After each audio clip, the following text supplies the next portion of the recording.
Avant de commencer ce tuto, n'hésitez pas à vous abonner, à liker et à commenter, mais aussi à activer la cloche pour recevoir une notification dès la sortie des prochaines vidéos.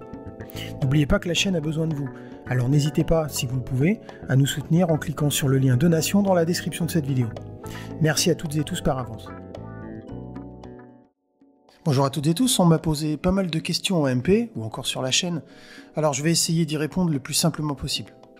La version 11 de Logic vient de mettre à notre disposition deux nouveaux instruments, que sont Bass Player et Keyboard Player, et beaucoup d'entre vous m'ont demandé comment est-il possible de changer d'instrument virtuel tout en gardant la région Drummer, Bass Player ou encore Keyboard Player active.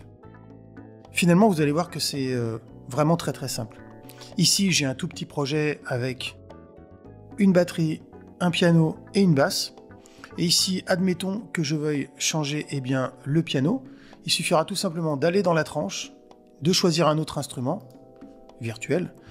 Ici, je vais utiliser mon Triton Extreme et de choisir parmi d'autres sonorités, par exemple celle-ci, et de lancer la lecture.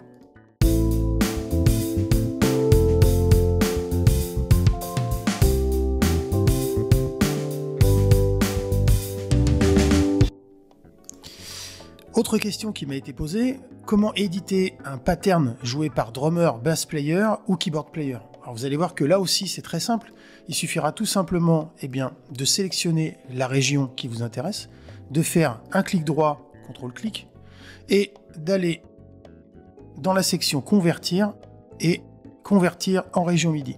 Et hop, automatiquement Logic transforme notre pattern de keyboard player en région MIDI. Donc après, il ne vous reste plus qu'à double-cliquer dessus et faire vos modifications, vos éditions, etc.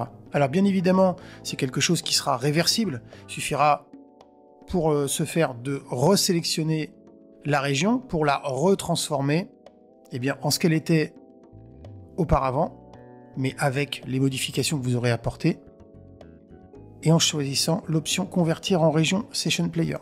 Et là, hop, automatiquement, je me retrouve avec une région Session Player. Voilà pour ce petit tuto, j'espère qu'il vous aura plu et je vous dis à très bientôt pour un nouveau tuto.